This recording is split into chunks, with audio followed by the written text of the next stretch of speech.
Alrighty, what's up, everybody? Peter Gilmore here, once again, for video number 2 on the day. This time on Peter Gilmore YouTube wrestling channel, youtube.com/Peter Gilmore. Thank you all for watching. Make sure you like the video, hit the subscribe button down below, and subscribe to my other channels, which are down below in the description box. And as always, follow me on Facebook, follow me on Twitter and Instagram. Share this video all over the internet, and don't forget to tap that bell to turn on all my notifications so you never, ever miss an upload. That's all you gotta do. So do it now, motherfuckers. All right, ladies and gentlemen, check out my my stream that I did a couple hours ago. Just talking about a little bit about Takeover, and I was kind of leading up to the show, and I was actually streaming during the show, and my good buddy Nick Infante gave me the results as I was watching.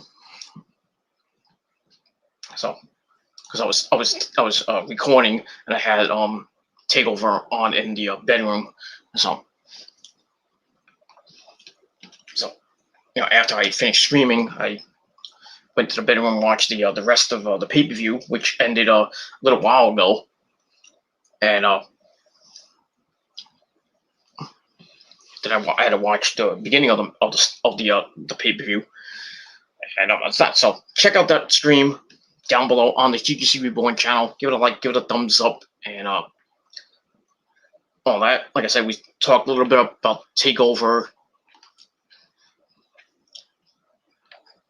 and talked a little bit about put on stream and maybe going to AEW, and then did a little bit of a reaction to WJ going live on Facebook with World Wrestling Spaghetti episode 2, where me and Brian DeGoof retained our tag team titles against, basically, what was supposed to be General Jerry and Jordan Henry, and Jordan Henry turned, left Jerry basically to get his ass handed to him by me and DeGoof. And then out of nowhere, Don Juan Banks makes his return, so to speak, debut in WWS. And long story short, Jerry looked like they had the titles won, but then the Goof, comes in and hits his lame ass finisher, and 1, 2, 3, we retain the World Wrestling Spaghetti Tag Team Championships. Go figure. So I did a little reaction to that, played a little of the audio, so that's just what it is. So I did a live reaction to that. And then just talked about these measly trolls that just have no lives, and just love to dislike videos and bother me and my friends, and that's just what it is. And then I talked a little bit about my I talked about TGC 197, that video getting age restricted. So for the 7th time, I had to appeal, and I didn't get the email for some odd reason, but I found out. I looked on my when I was editing. I found out that the age restriction came off. So 7 out of 7, baby. 7 out of 7. Can't take me down, YouTube. Susan, you're not taking me down. Fuck you. That's all I gotta say about that. So, yeah, keep those false age restriction emails coming, because it just makes me laugh. And every time I get it, I appeal, I win. So I can win. I can get like 20, 30 more, and I'll still win. So. That's all I gotta say about that. So check out the stream down below in the description box. Alrighty. I'm fucking tired as fuck. I got a humongous headache, and I didn't think I was gonna do this stream, but since the pay per view ended, just a little while ago, I was like, it the missus is home now and taking a little nappy nap, so I was like, all right, let me just do this real quick before she gets up and bothers me. So I'm gonna get this done pretty quick. Not gonna last too long, but anyway, because like I said, I gotta go to sleep and I gotta get up really early because I gotta get out of here in the morning. But it is what it is. Yeah. All right. So on this late Sunday night, June the 13th, 2021, right here on the Peter Gilmore YouTube Wrestling channel, it is time, ladies and gentlemen, it's time for your NXT Takeover in Your House 2 review for June the 13th, 2021, from the Capitol Wrestling Center in St. Petersburg, Florida, to the largest crowd in NXT history. That's what they said. Well, in Capitol Wrestling history, and thank you for the dislike. Fuck you. Thank you for the view. Every time I see one, and it goes back down to 0. I know it's trolls. I know it is. I know it is. Same freaking people. Same people just trolling. Because you can't do anything about it because you're blocked.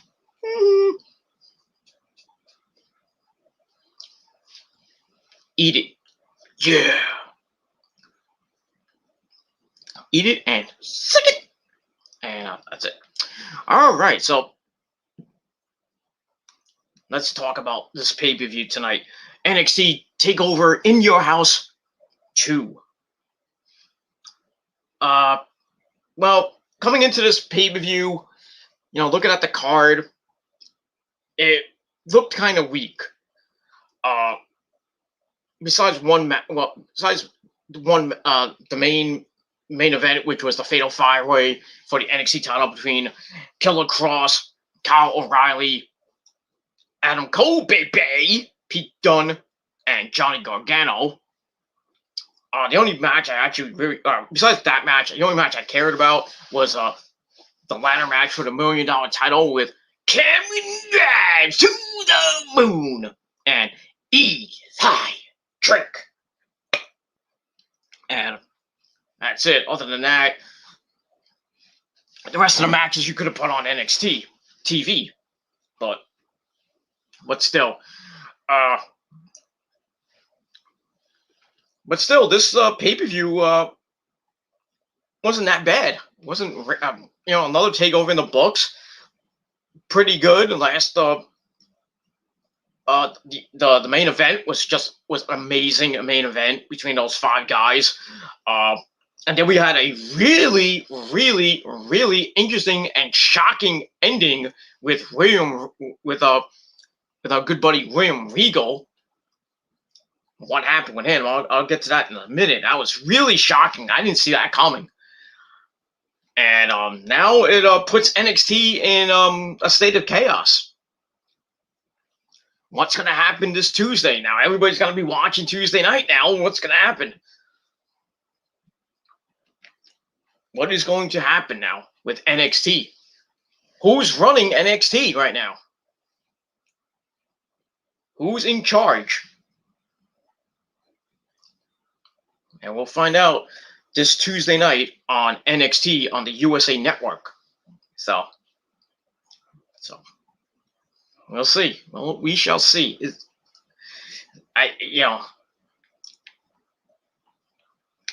gonna be fucking epic. I can't wait. Now I'm actually wanting to watch NXT. I mean, I love watching NXT because it's the only thing on Tuesday nights besides baseball and whatever else is on. But yeah, what happened tonight? The ending to tonight with William Regal. Oh, you want to watch NXT this week? I can't wait to Tuesday night. I wish tomorrow. I wish NXT was on tomorrow and not Monday Night War. It is what it is, and that's all I gotta say about that. So let's run down run down the results and everything that happened. Show. Nothing really happened on the pre-show. Besides what I mentioned on my stream with Kyle O'Reilly and Johnny Gargano having a shoving match in the parking lot to hype up the Fatal 5-Way. And then basically that was it. They had Raquel Gonzalez and Ember Moon coming into the Capitol Wrestling Center.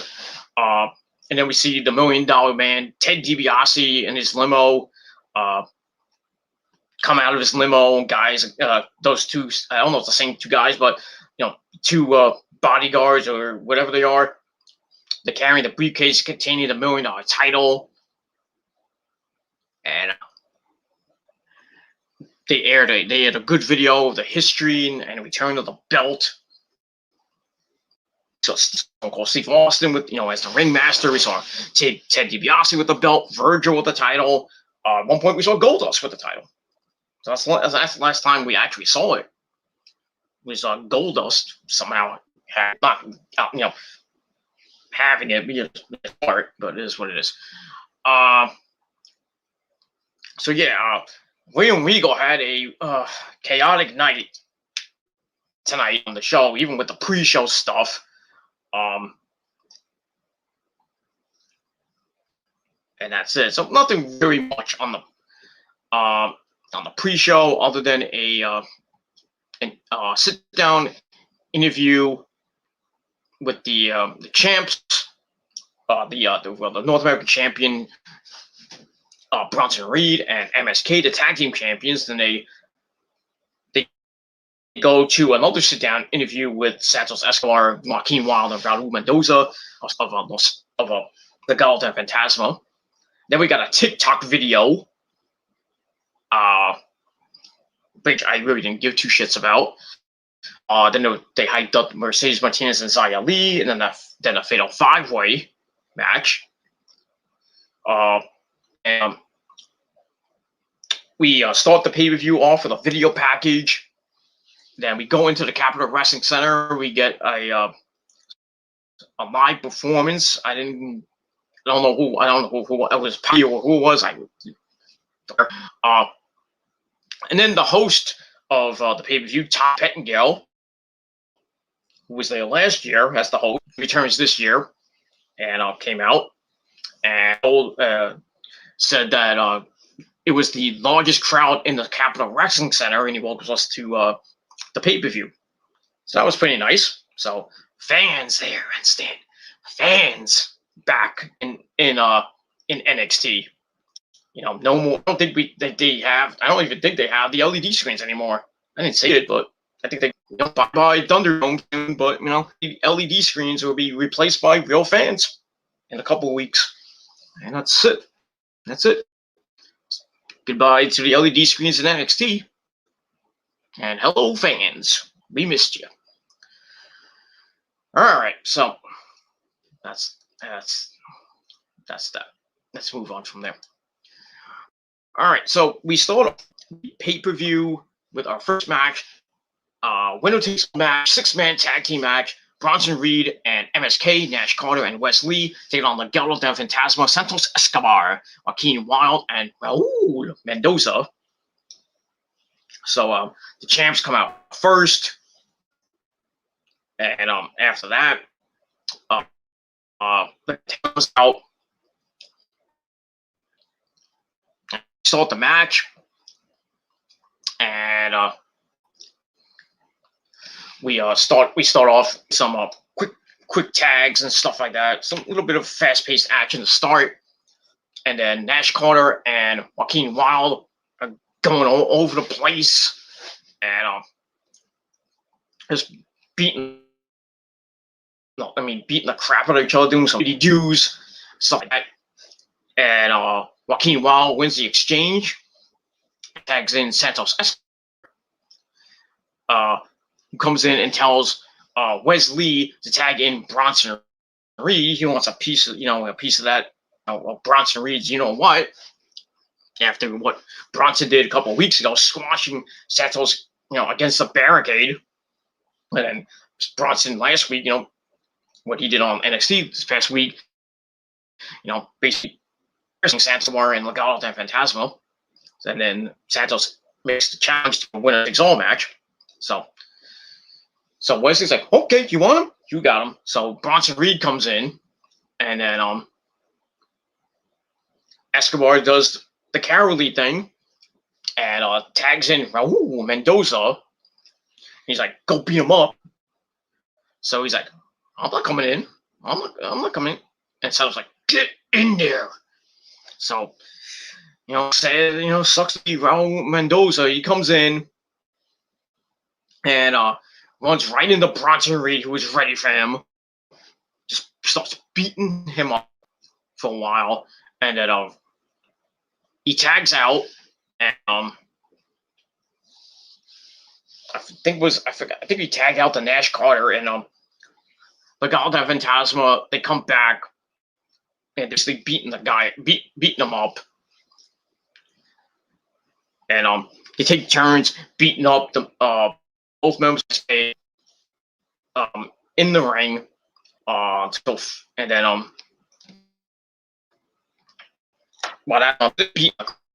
even with Legado del Fantasma just beating him up. Eventually, Bronson gets the hot tag. So scoring, basically, cleaning house. Takes out Joaquin Raul. Then he tells the ring and face him like a man. So Santos is like he's like, you want me? I was like, oh, you he's about to get in, and we're gonna finally get Bronson Reed and Santos Escobar 1-on-1, but that doesn't happen as Reed gets shot. So Santos does come in, hits a Mission Nuclear Driver for a near fall, and Bronson tags out to Nash Carter, and Joaquin Wild comes in, and they go at it for a little bit, and then Wes Lee comes in. MSK hits a nice double team move on Joaquin Wild, which almost ended the match, but Wild kicked out, and then while the match was continuing, Santos Escobar notices the NXT North American title at ringside, goes to pick it up, starts screaming. He's like, I got the title. Then the same thing happened.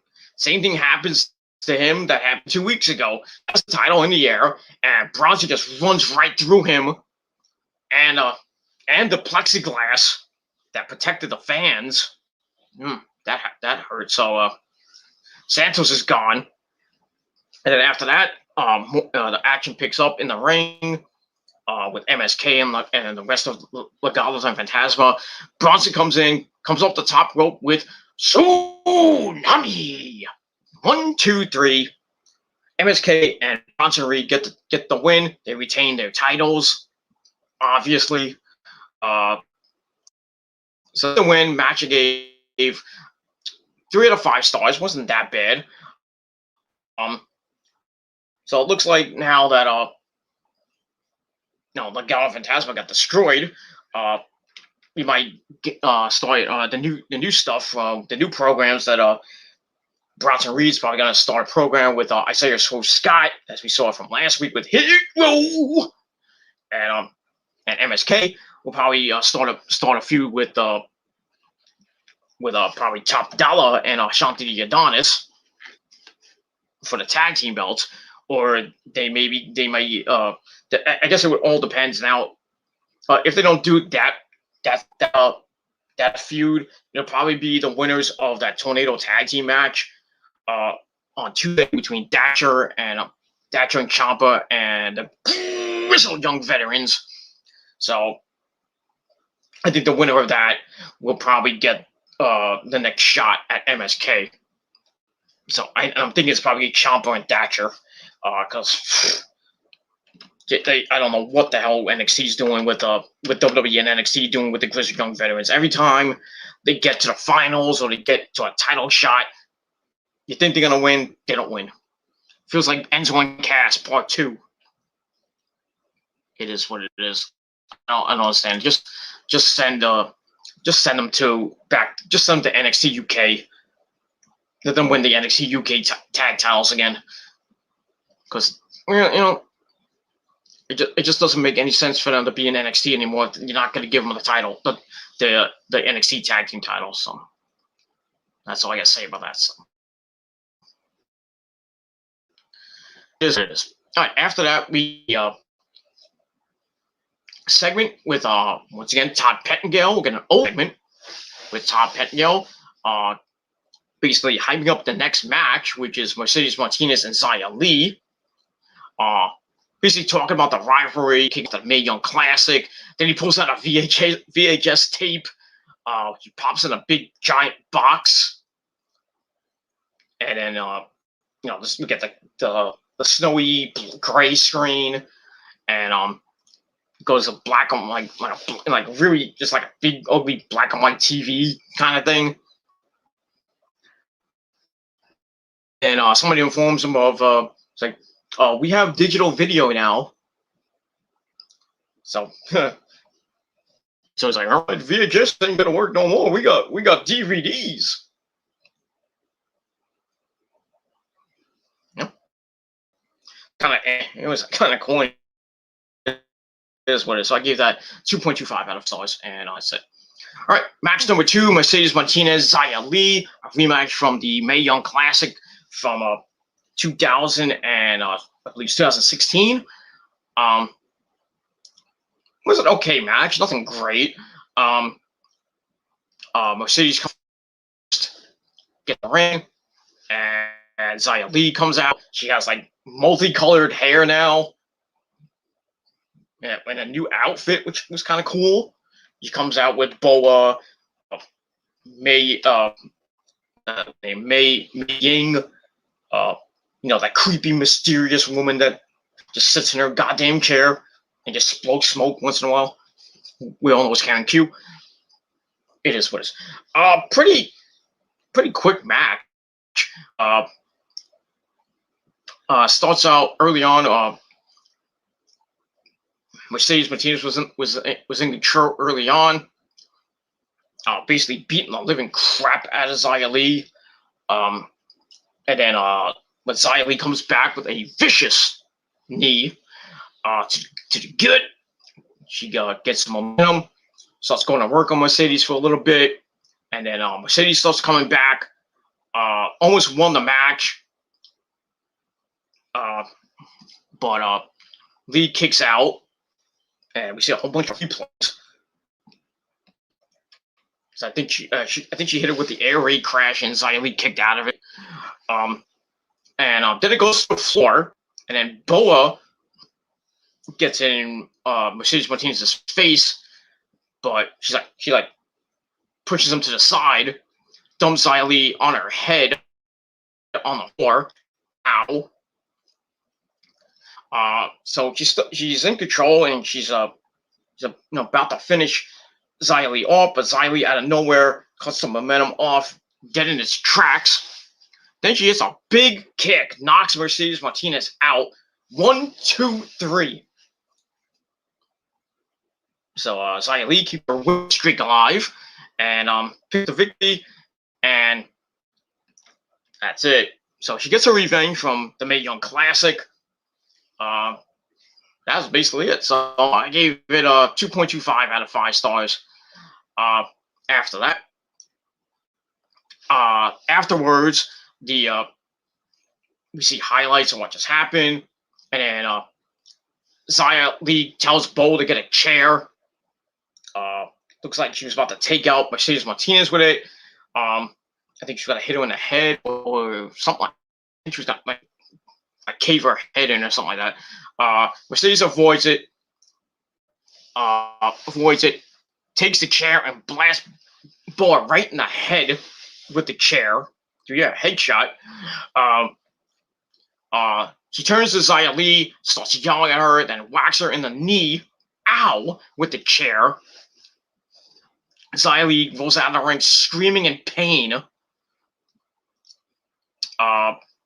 And Mercedes like, yeah, you won't fuck with me now. And then the lights start flickering, and we don't know. It's like, what the hell is going on? The Undertaker's coming out, and Mercedes just stands there. She's not scared, and she's like, she's like, just watch what I do now. So she nails Xia Li with another chair shot to the leg. And then that mysterious woman, Mei Ying, finally gets off her ass and gets up from her throne at the top of the stage. And Mercedes looks at her, dares her to come down and fight her. And she gets in the ring, and they have an epic freaking stare down. That was it. I think that was it. Oh yeah, that wasn't it. They lock eyes. They lock eyes. Then Mercedes walks up right in her face, and then out of nowhere she's grabbed by the throat. But she gets out of it with a chair shot. But that doesn't work, as she's grabbed by the throat again and thrown off the ramp into the cage at ringside. Ouch. So this Tianxia Mercedes Martinez feud is going to continue on, and I would love to see Mei Ying and Mercedes Martinez go at it. I can't wait for that, because that's going to happen pretty soon. So yeah, so finally going to get Mei Ying, Karen Q, whatever you want to call her, finally making her in-ring debut against Mercedes Martinez, probably coming up in pretty soon. I don't think Tuesday, but probably in the next couple weeks, and it's gonna be pretty cool. And we'll see if Mercedes can take care of Tianxia, take care of the mysterious woman, Mei Ying. So we'll see what happens with that. So I gave the Aftermath 2.5 out of 5 stars. That was just that was it. Beat the crap out of each other. And Tianxia, shows why they are a force to be reckoned with, and especially the mysterious Mei Ying. And that's that. We'll see what happens this coming Tuesday. So like I said, 2.5 out of 5 stars with that. All right, then we go backstage. We see Tommaso Ciampa basically stare a hole right through the camera, and they cut a promo vowing destruction in a Tornado Tag Team match against the Grizzled Young Veterans this Tuesday on NXT. So straight to the point, and that's it. So we'll see what happens with that. So I gave that 2.5 out of 5 stars, and that's it. That's pretty much it. All right. After that, we get to match number 3 for the $1 million title ladder match between Cameron Grimes to the moon, as he takes on our good buddy E.I. Drake. And this match was awesome. Great match between these two guys. We had a video package of leading up to the match. And after that, we go inside the Capitol Wrestling Center, where we hear the music of the $1 Million Man, Ted DiBiase. Money, money, money, money. Everybody's got a price. Everybody's gonna pay. That's that. The old school 80s music from Ted DiBiase. As we see him come out, he's accompanied by those same two guys holding the $1 million title, and it's in a glass case, not like a briefcase or anything, like a glass briefcase, if you will. So that was kind of cool, kind of multicolored a little bit. So to get in the ring, they all get in the ring. And they wait for the participants, and the first out is Eli Drake. Comes out, climbs the ladder at the top of the entrance ramp which is part of the set. Then he makes his way down to the ring. He poses in the ring as Vic Joseph, Beth fucking Phoenix, and wait about it. Oh, I'm afraid I got some bad news. But he didn't have bad news for us today. So they basically praise Eli as the perfect man to hold down what the $1 million title represents. So he's ready to go, and then Cameron Grimes comes out.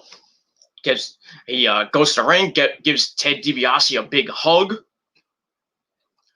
And that's it. And then the referee puts the $1 million title, the glass case, on the thing. They raise it above the ring, and we're off and running. Eli starts out hot out of the gate, beating the crap out of Cameron. Does some ground and pound. Mr. Cameron Grimes, who's now a babyface, obviously. Now the fans love him, so they turned him into a babyface. I still like him as a heel, but it is what it is. So Eli starts taunting him, and Cameron pops up like nothing happened to him, starts beating him up, and he's like, starts taunting Eli back. Then you go back and forth, and then we get the ladder being introduced as Cameron almost got his head taken off by a ladder shot by Eli. So Cameron grabs a ladder. They both have ladders, and they're jousting like it's the American Gladiators in a ring circa 1993. And Cameron wins that, takes out Eli, and sends him to the floor. Cameron then grabs another ladder from under the ring. But he gets attacked from behind by Eli, who gets takes back control, whips a ladder that was already lying in the ring into Cameron's face and head at ringside.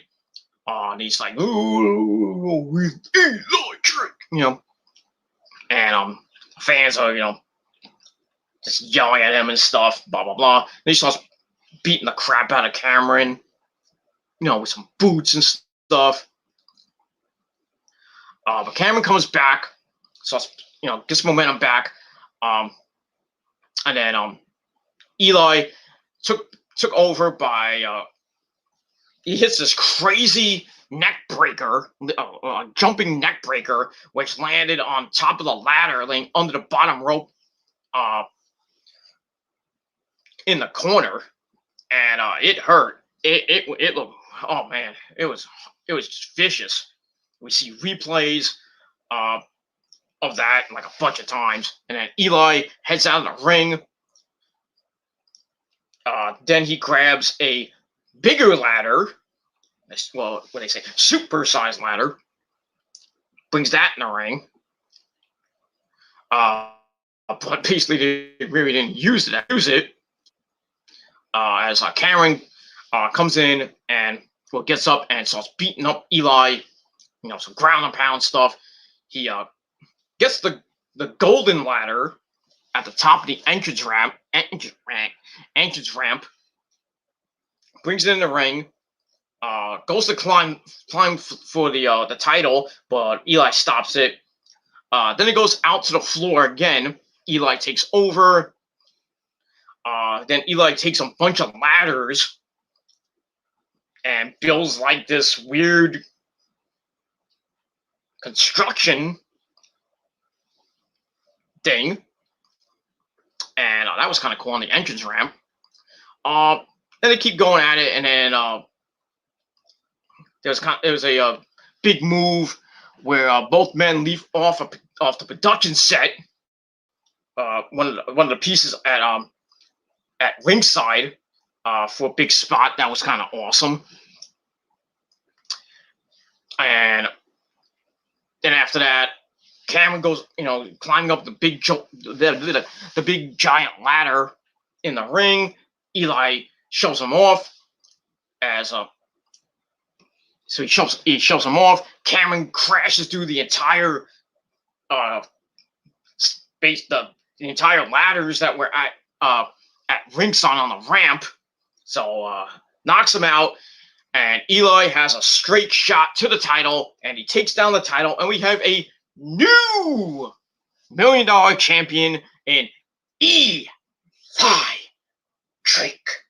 And I couldn't be more happier for Eli. And that's it. So match was great. 4 out of 5 stars. Congratulations to Eli. We'll see what happens with him on Tuesday. Now he hopefully, he'll start the new $1 million legacy. Hopefully he'll defend the belt, and they don't make it a prop like the 24/7 title, be never defended. But Eli's got the money and he's got the belt now. And now I think he has Ted DiBiase in his corner now. So that's it. But great match. Gotta give it to Cameron. He did what he could, but just when it counted, he couldn't get it. But congratulations to Eli. I think this feud is far from over. We'll probably get a rematch this time for the belt. For the belt again. I think it might go back and forth. I don't want it to play hot potato. I'd rather have Eli hold the belt for maybe a couple months, maybe 2 or 3 months, and then maybe they switch it to Cameron. Cameron holds it for a couple months, but then after that, who are you gonna build up for this title? Just gonna have random people just getting title shots. Next thing you know, we'll get hit going for that $1 million title. It could be nice, but we'll see. But like I said, 4 out of 5 stars for that, and that's pretty much all I gotta say. And that's that. 4 out of 5 stars. Awesome match. Congratulations to Eli, and we'll see what happens with him on Tuesday night on NXT. Probably a big celebration with Ted DiBiase, but we'll see what happens with that. And I think Cameron will come out and probably say something to Eli. He's like, "Oh, it's not done. I'm gonna want a rematch." So we'll see what happens with that. All right. So we go to a break, and then we come back. We see Todd Pettengill backstage about to hype up the next match, and then we see Hero, Isaiah Swerve Scott, AJ Francis, Top Dollar, Ashanti, the Adonis, and B-Fab. They come in and they confront Mr. Pettengill, and they basically take some of his merchandise. Sucks to be you, Todd. That was kind of cool. At least Hit Row was on the pay-per-view. I wish they were fighting, but it is what it is. And then after that, so I gave that 2.25 out of 5 stars. Then we go to another segment where we see Killer Kross and Pete fucking Dunne being pulled apart by a bunch of officials. A bunch of officials and security. I think we saw William Regal trying to get involved, and like I said, he had a chaotic night. So now gets worse for Mr. Regal, and he couldn't take it anymore in the end, but we'll get to that in a minute. So yeah, they had to be pulled apart. So they had an altercation, blah blah blah. So more hype to the main event. So we'll see what happens with that. So I give that 2.5 out of 5 stars, and we move on. All right, number 4 for the NXT Women's Title, we had Raquel Gonzalez with Dakota Kai at ringside taking on Ember Moon. Match was okay, nothing bad about that. We see a video package of how this match came about. Basically with Raquel and Shotzi injuring Shotzi, taking her out, and then Ember comes out, challenges Raquel to come to the match, and she gets the better of Raquel like we saw last week when she has not 1 but 2 eclipses. So we saw that. We had that, and then we hear the music of Ember Moon. I wish she went back to her old music. the Lizzie Hale. Well, I don't think Lizzie Hale sings it, but she did. She did a live version of it. That was kind of cool. I wish we went back to that music, but and the entrance and all that stuff. But now she comes out to some ridiculous, boring, freaking theme song. But that was that. So she comes out and commentary presses her and says that she's got the chance to become a two-time women's champion for in NXT. So after that, Raquel Gonzalez comes out, NXT Women's Champion. She in a ring. She just come out with Dakota Kai, which I'll get to in a minute. So we get the traditional NXT, we get the traditional introductions by the ring announcer. That was that's always cool. So after that, we are off and running with the match, and Raquel right away takes the lead and was beaten down on Ember for a while, showing her dominance, and then goes to the floor for a little bit, where Raquel continues to beat the crap out of Ember Moon. Then they bring it back to the inside the ring, and Raquel continues just beat Ember down for like 4 or 5 more minutes. Then Ember finally starts coming back. She hits a weird looking code red for a near fall. Then she starts taking control, starts beating down Raquel, trying to wear her down and everything. Then she locks in her submission on Raquel, but Raquel is near the ropes, and they have to break the hold. Raquel goes out of the ring to recover, but Ember hits the ropes and hits a crazy dive, taking out Raquel. And she's all fired up. And then Dakota Kai causes some interference, which gives the momentum back to Raquel. And she's going to work on Ember, looking to finish her off and retain the title. But Ember wouldn't stay down. And Raquel was about to go for that one-arm choke slam. Ember avoided it, goes for a roll-up, but Raquel gets out of it and gains back control. And Ember's starting to piss her off. She's getting really pissed, every time she's trying to finish Ember off. And Ember keeps kicking out. And then Raquel goes for a delayed vertical suplex. Ember reverses it while upside down into a mid-air modified eclipse, which was kind of cool. Then she goes off the middle rope with a flying code breaker and top rope, and try to hit another eclipse. And she hits it. She looks like she's about to win the belt for the second time, but Dakota Kai puts Raquel's foot on the ropes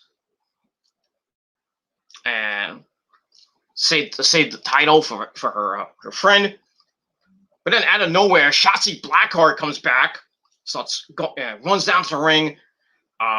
She starts brawling with Dakota Kai, and heads up the ramp.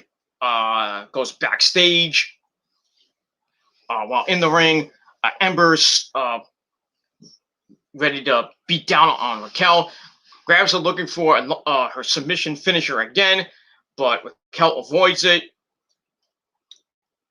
And Ember's up top and hits a tornado DDT on the entrance ramp. Ow! But she takes too much time getting Raquel in the ring to try and win the belt.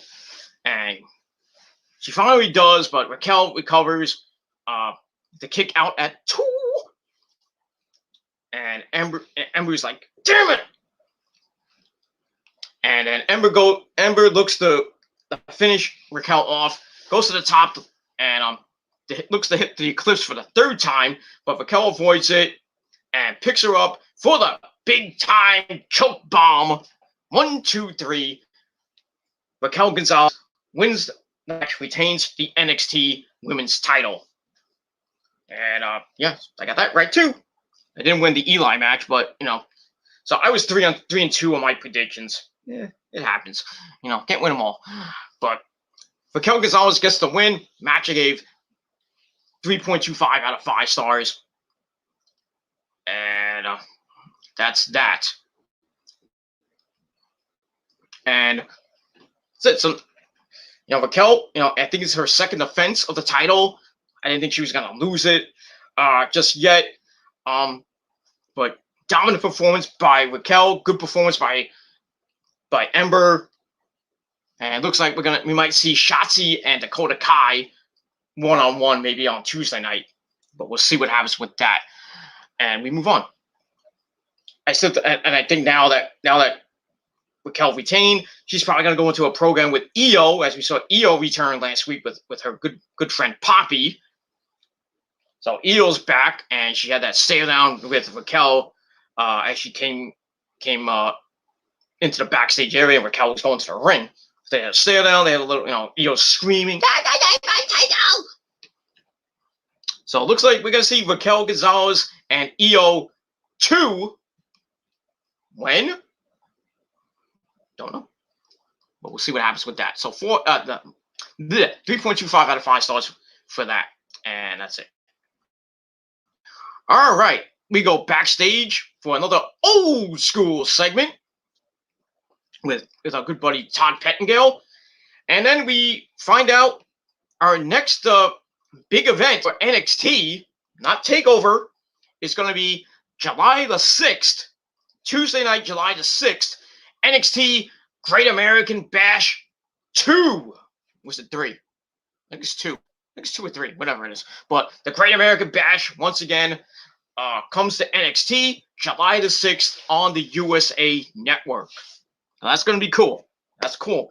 That's going to be a good week of wrestling. Monday Night Snore from the Thunderdome. Tuesday night, NXT Great American Bash. Wednesday night, the return of Impact. The return of Dynamite on Wednesday nights. Not from Gailey's place. They're going to Miami for Road Rager.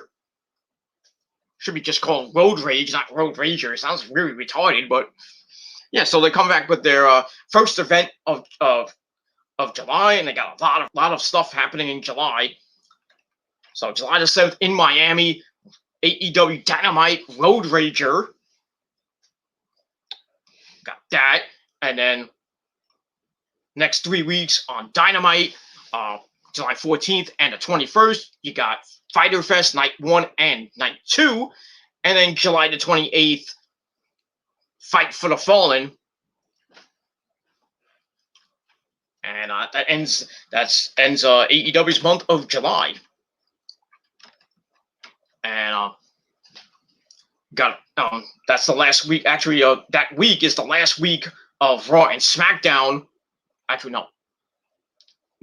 Well, for SmackDown, it's the last week in the Thunderdome. Raw on July the 5th will be the pre-ultimate last show before they go on tour on July the 19th in I believe it's in Houston for Monday Night Raw in front of fans as they start their tour. So that's gonna be cool. So couple weeks. When July starts, the summer's gonna be starting, and I think 9 days. I think it starts the 22nd. I think. Yeah, summer's about to start officially. So it's gonna be a great summer. July's gonna be awesome. Money in the Bank, fans coming back for more Raw and SmackDown and Money in the Bank. AEW going on the road Florida and Texas. And then August starts. PWG's coming back. SummerSlam in Vegas on August the 21st. NXT Takeover is rumored to be happening that weekend, probably on that Sunday. We don't know. We still don't know when and where it's going to be. But they said sometime during SummerSlam weekend. So it has to be. It can't be Saturday. It has to be Sunday because it can't be Friday. Because Friday is SmackDown in Phoenix, and then SummerSlam the next night in Allegiant Stadium in Vegas. And then I would think if they do Takeover, it would probably be the next night or maybe the week after that. So, and we'll see what happens with that. And when you start the month of September, right before Labor Day, AEW All Out 3 in Chicago. That's it. Basically end the summer. And we'll see what happens with all that. As fans are coming back to the arenas, the arena's going to be at certain capacities, depending where you are. But nothing in New York just yet, or New Jersey just yet. But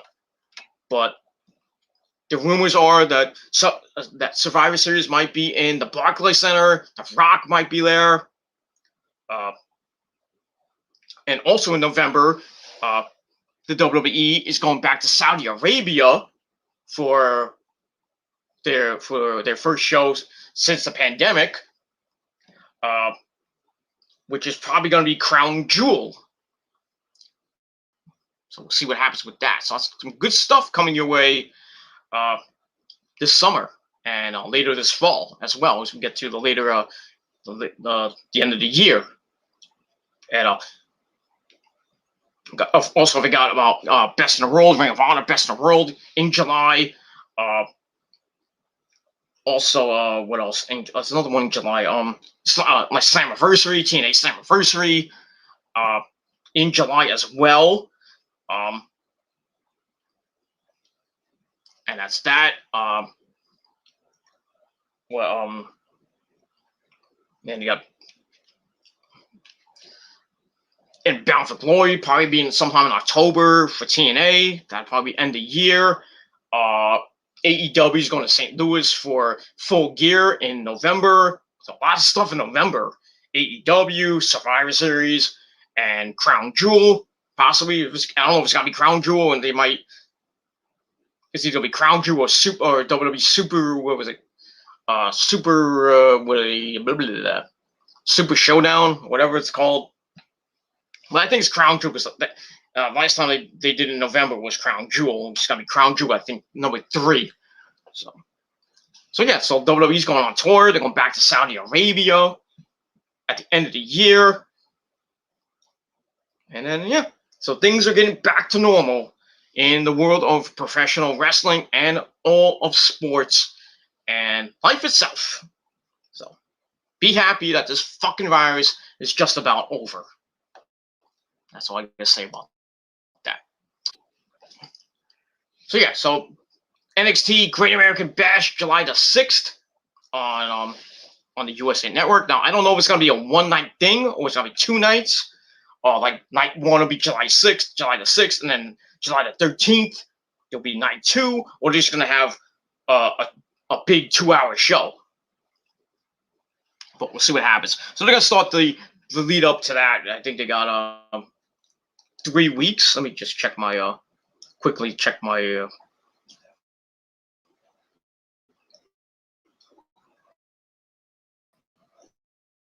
my calendar.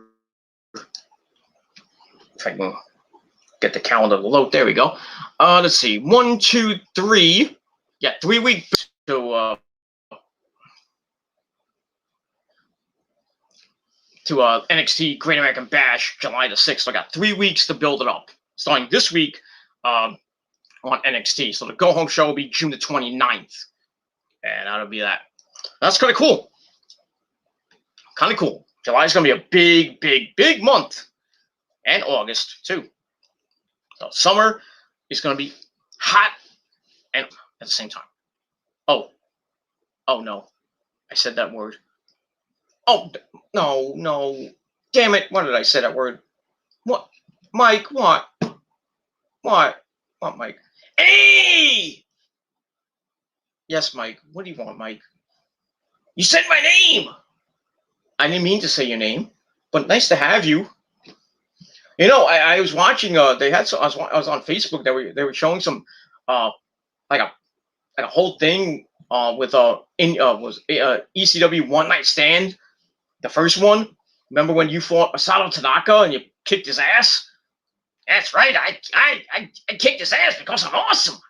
Yes, you did. That pay-per-view was pretty awesome. Pretty awesome. You remember the whole thing with, JBO and Kurt Angle and Edge and stuff like that. Paulie bashing Bischoff and company and all that stuff. They had that big beatdown at the end of the show. I was there. You know I was there. I didn't see you, Gilmore. Where were you? I was in the balcony. Couldn't get ringside seats. Sad. It is what it is. You could have called me up. I would have got your ringside seat, Gilmore, Well, I didn't think of that there, Mike. I'm sorry, but still, you put on a, no pun intended, awesome match with Masato Tanaka. You had some great matches with Masato Tanaka, putting him through a freaking table. So, good job. Good job. That's right. I'm awesome. Okay, Mike. Okay.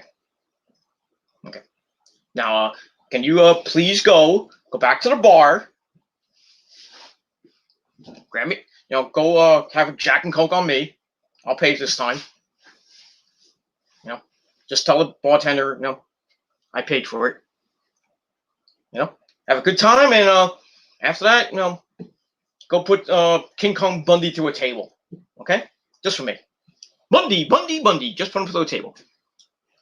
Okay, Gilmore, I'll see you later. Bye, fans. Yeah, for once, Mike was nice to us this time. That's fine. That's good and dandy. So, I don't like when he comes on my show because he interrupts and makes my show worse, but for once, he was cool. So, good job there, Mike. That's all I gotta say about that. All right, we move on from there. All right, so once again, if you didn't follow along, NXT Great American Bash, July the 6th on the USA Network, 3 weeks from Tuesday night. That should be some good shit. And that's it.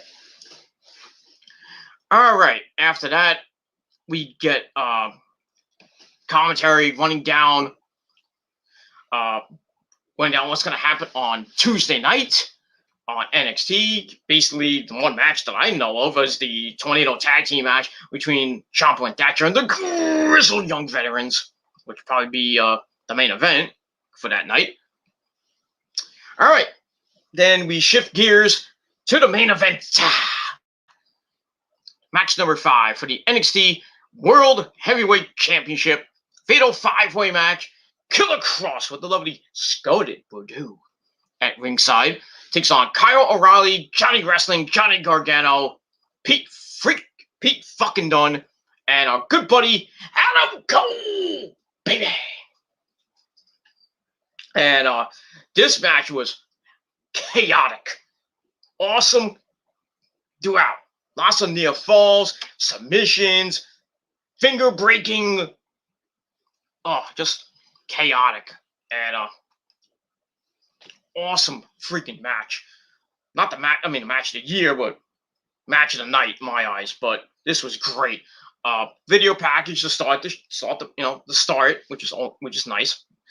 How we got to this goddamn match, with the return of Adam Cole, baby. All right, after that, Johnny Gargano comes out first, and he's wearing some nice freaking gear, which inspired by the Heartbreak Kid, Shawn Michaels. So that was kind of cool. He's backstage. He's going to the ring, and we see Shotzi Blackheart and Dakota Kai continuing their brawl from the NXT Women's Title match, and and they continue to beat the crap out of each other, and finally they get to be broke apart. So like I said, we'll probably see Shotzi and Dakota either on NXT this week, or they might go as far to have this match at Belch, no, at the Great American Bash. But we'll see what happens with that. As we move on. So Gargano's just looking on, and then he finally goes in the ring, gets settled in, and then Kyle O'Reilly comes out and ready for action. Nice to see what he had on Insta. If you follow Kyle on Instagram, he before early in the day he was like he had some Instagram videos of him at his dojo. And he's like, "Oh, this is how I'm gonna win the NXT title." And he's fighting a guy, and a guy puts him in like a submission, and Kyle taps, and he's like, "Don't show that!" And it's too late now. It's on the internet. And then after that, he's like, "Okay, this is what we're gonna do." So he takes another guy, and he puts him in the heel hook. The guy taps, and then he's playing with his dogs in his apartment. He's eating Fruit Loops and Cinnamon Toast Crunch. Well, there's anything wrong with that, but still, the Breakfast of Champions. It is what it is. All right, so I got that, and then Pete fucking Dunne comes out, and the Bruiserweight comes out and walks slowly to the ring, and he means business. And after that, we get the music of Adam Cole, baby. Boom! He comes out as and he looks ready to recapture the NXT World Title for the third time. And then after that, after Cole gets in the ring, the lights dim, and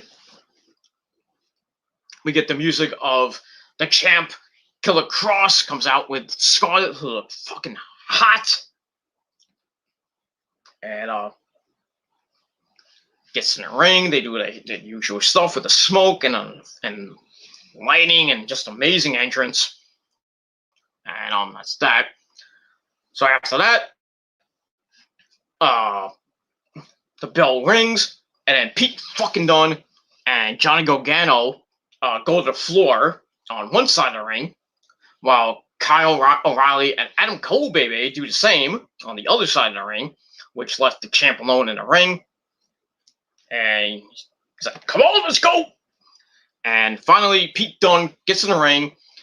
Kross takes him out, dumps him to the floor. It's like, garbage, get out of here. And then Kyle comes in. Him and Kross go back and forth.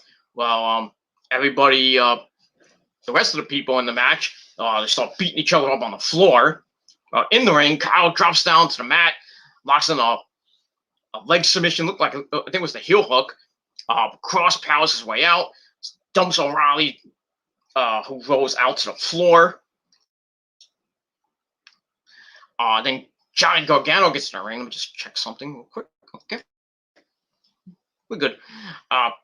Johnny gets in the ring, starts working over Kross as the commentator's like, "Oh, Johnny Takeover is in control," and he gets the best of Kross so far from the other two guys, but Kross comes back and overpowers him, beats him up, and then Adam Cole, baby, comes in the ring to take his chances with the champ, and the fans are like, "Yeah, Adam Cole, baby!"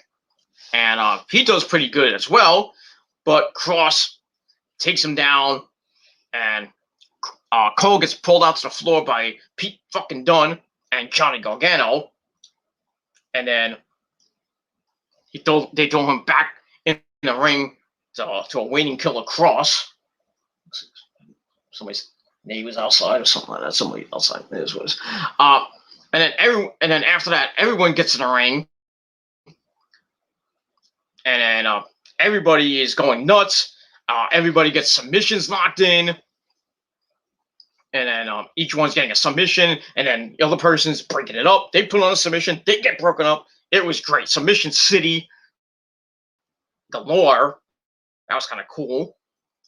Then Adam Cole, baby, goes up the ramp. Kross goes after him, goes for a powerbomb on the ramp, but Pete Dunne and Johnny Gargano come save him, and then we got a big, humongous brawl happening, which ends with the participants going through the front door of the production set. Well, they didn't say ding dong, hello. They just went through the front door. So that was kind of cool. That was kind of while back in the ring, Adam Cole, baby, tries to get momentum going. He starts working on Kyle O'Reilly. He's in control until Gargano comes back in the ring, knocks O'Reilly into a seated position in the corner, hangs Cole in the trio of whoa right on top of him, and they're there for a while. And Johnny was going to go after him, but he got cut off by Pete fucking Dunne. They brawl back and forth. They hit the corner, and Johnny hits the lawn door, throws Dunne into O'Reilly and Cole. Goes for cover, gets a near fall out of that. As the crowd is unglued and on the who the freaking chair. He should have chewed for Cole. Then he go outside the ring. As Kross just beats the crap out of everybody, slamming them into the barricade and then into the crowd. Kross takes Gargano into the ring, looks to finish him off, but with Johnny, doesn't want to die. He wants to fight. He hangs in there, and then all the guys end up in the ring. Lots of near falls, one right after the other. The fans are completely going nuts again. Vic Joseph's going completely berserk. Beth Phoenix is going berserk. Ray Barrett. I mean, everybody, even on commentary, going on berserk. Even the cameraman's going berserk. And then we see a mini Undisputed Era reunion as Cole and O'Reilly hit a double powerbomb on Kross on the announce table, which did not break. I am the table. So that was that. The fans going undisputed. So I was like, well, Kyle did mention a sweet reunion, but not a real reunion since Cole's a heel and Kyle's the face. They get in the ring, and then the four guys stare each other down. They start beating the crap out of each other. The fans are going completely berserk again. Then they hit their finishers for near falls. Out of near falls, Kyle tries to get the heel hook, and lots of submissions. Gargano escape. Cole tried for a submission. Pete Dunne tried for a submission. Each one got broken up, and just amazing. Kross comes in, gets the cross jacket on Pete Dunne. He starts to fade, and he's like, ugh! And then he starts bending the fingers of Kross to escape. Johnny hits Dunne from behind as he comes in the ring, but he gets locked in a cross jacket by Kross. Cole kicks Kross to break it up. Then Kyle O'Reilly comes up the top with that big knee drop, goes to the pin, gets broken up by Cole. Cole starts cleaning house with super kicks, and then Kyle locks Cole in the leg hook, the heel hook, starts yanking. It looks like Cole's about to tap, but Kross comes in. He applies the straight jacket hold. While O'Reilly has the heel hook on Adam Cole. I was like, are we gonna get a double submission, a double tap out here? What's gonna happen?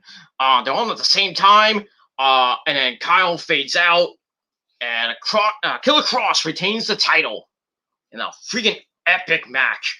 4.5 out of 5 stars. Loved it. Sucks that Cole did not win. Now, does he go to the main roster now? I hope not. I really hope not. But it was like Kross Kross wins and retains the title. Like I said, 4.5 out of 5 stars. Great, just a great match from beginning to end. Submissions galore, just beating the crap out of each other. Yeah, I mean, it was just great. Now, but that wasn't it for NXT. As Killer Kross is celebrating with his lovely girlfriend Scarlett Bordeaux. And I was like, why don't you guys kiss already? They're like, and Scarlett's like, rubbing his body and freaking grinding on him and shit like that, which isn't a bad thing. They celebrate in the ring, and then I thought that everybody's thinking, oh, Samoa Joe's going out, Samoa Joe. Nope, that not happening. Nope, not yet. Samoa Joe, they're saying Joe might come back to NXT. This could have been a great night for Joe to come back to NXT. Joe versus Kross at a Great American Bash. That would have been great. That could be a great match, but we'll see if he does come back or not. Anyway, instead of Joe coming out with a big surprise and shock everybody, William Regal comes out from the backstage area. He goes into the parking lot. I'm like, where are you going, dude? What's going on with Regal? I'm like, I know he had a chaotic night, and he just couldn't take it anymore. He goes to the parking lot. He says it's been 7 years since he became GM of NXT, and he's never seen so much bedlam and so much chaos. So he's like, I can't take this no more. I think it's time for a change. And he just just has that emotional look on his face, and then he walks off, and we're wondering what the hell just happened. I'm looking at the ending. I'm like, did he just step down as GM? 7 years since 2014, he's been GM of NXT. Put on some great matches, done some good things for NXT, but now he's stepping down. I know that there's a lot of venom. It's hard to be a GM of any show. Well, basically more than Raw and SmackDown, because I don't think I think WCW never had a GM. I don't think any other company had a GM. Yeah, WWE had commissioners. Remember Commissioner Foley and stuff like that. The anonymous GM, which turned out to be Hornswoggle. That was stupid. That was stupid. That whole anonymous GM thing, which turned out to be Hornswoggle. It should have been somebody big, not pun intended. Should have been somebody better than Hornswoggle. I think it should have been Vince McMahon himself. But it is what it is. But yeah, it's hard to be a GM. Ask anybody that's been a GM on Raw and SmackDown. Paul Heyman, Stephanie McMahon. Hi, Steph. Eric Bischoff, Shawn Michaels. Who else? Yeah, basically anybody who's been Regal, Kurt Angle, Shane McMahon at one point. But still, I mean, it's hard to be a GM, and Regal, he's been there for 7 years, and he's seen it all, and lots of chaos during those 7 years, and he's just like, I can't deal with it anymore. I quit.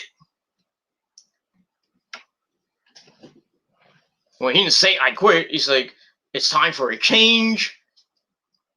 So it looks like we might be getting a new GM of NXT.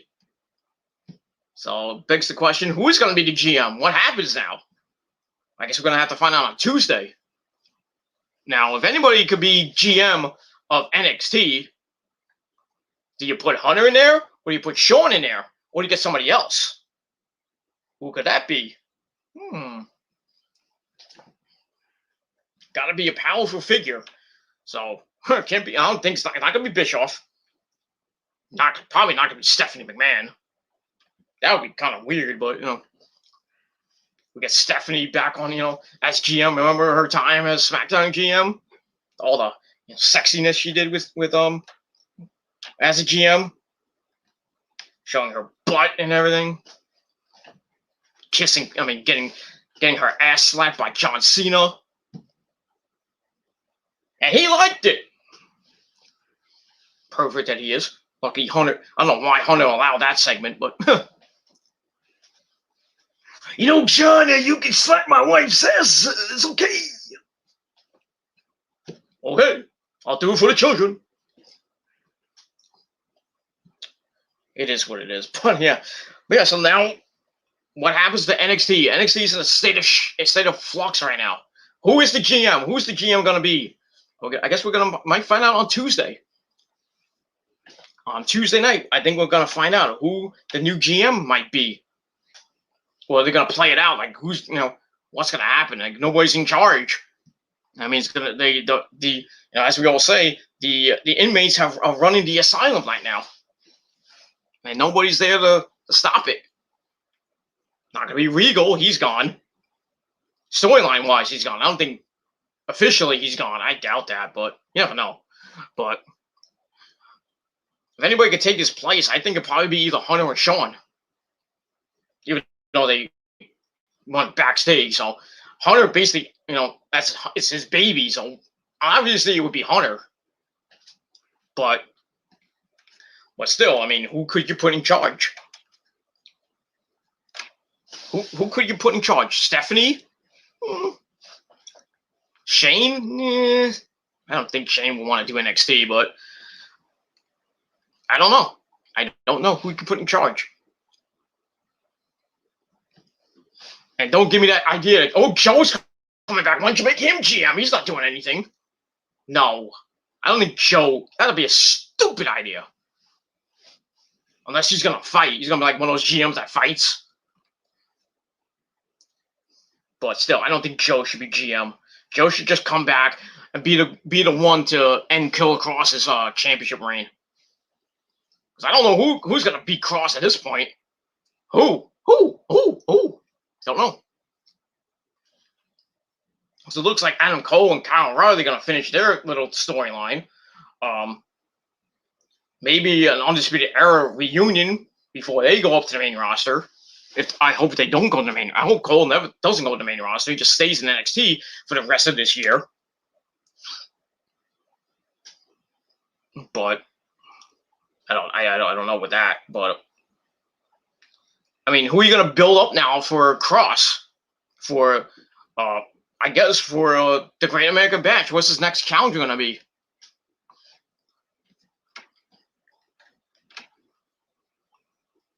I would hope it'd be Adam Cole, because he basically never tapped out. He really didn't lose. So give us what I want. Kross and Adam Cole for the NXT World Title 1-on-1. And we'll see what happens with that. To be Kross's, I think, third defense. And we'll see what happens. Does Adam Cole stay in NXT? Then get it. And if they do this match, what happens after? What happens? Kross and Cole, basically the top guys that might go. They were thinking Kross might go tonight if he would have dropped the belt to Adam Cole or whoever. And then on the same side on the other side of the coin, Adam Cole could go to the main roster. Because he said he could run Raw or SmackDown. So lots of questions are going to be answered on Tuesday on the aftermath of this pay-per-view. And I don't know. It was chaotic. Great pay-per-view, shocking ending with Regal stepping down as NXT GM, and now we don't know who's in charge. Hopefully we find out Tuesday. And what I would think Hunter's gonna come out and probably come out maybe on the beginning of the show. Maybe the wrestlers are on the stage or maybe around the ring or something like that. Hunter comes out maybe with Sean, or Sean just stays in the back. Hunter comes out. It's like, he talks about Regal. It's like NXT is in a state of flux. We don't have a manager. And then the fans are like, why don't you be GM? And maybe Hunter's like, I'm in charge.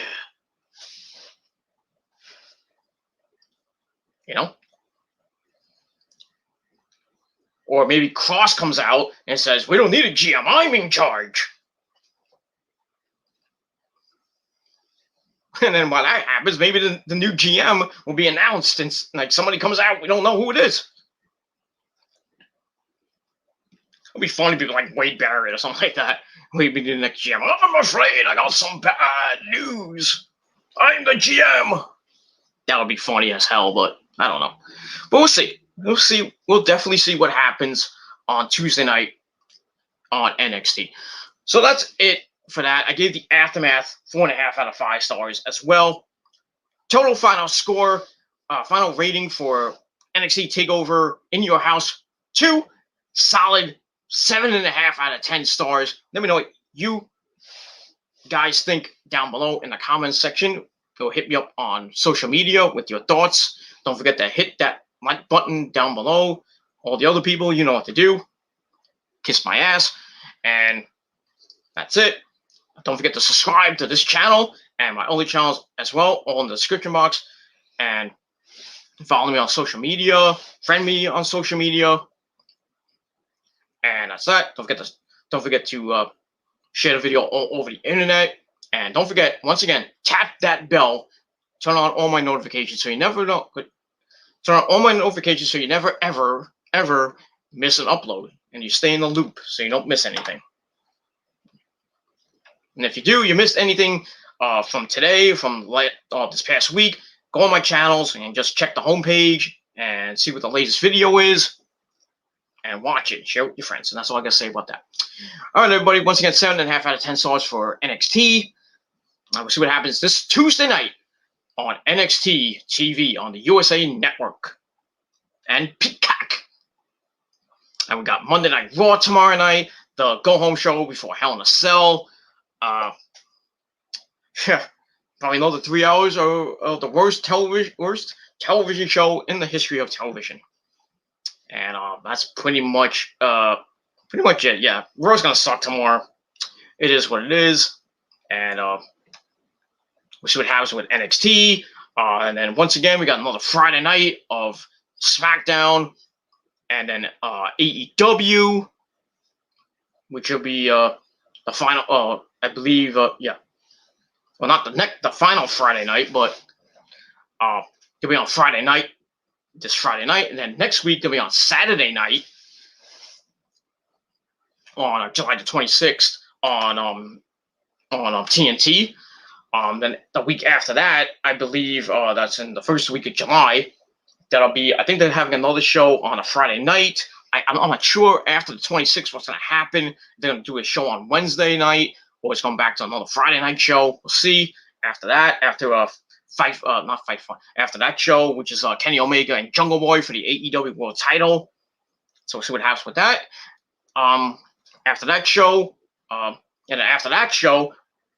Dynamite goes back to its regular time slot Wednesday nights at 8 p.m. on TNT. They're going on a road now to Miami and Texas. We're going SmackDown, finishing up at the Thunderdome, and then they're going on tour, starting on July the 16th, and with SmackDown, return of Edge, return of Sasha Banks, and maybe, just maybe, that guy named John Cena. And then Money in the Bank on that Sunday, July the 19th, and then, July the 18th, and then July the 19th, Raw, their first show in front of fans in Houston, Texas. And that's it. And then from there, they're going to be on the road for the rest of the year.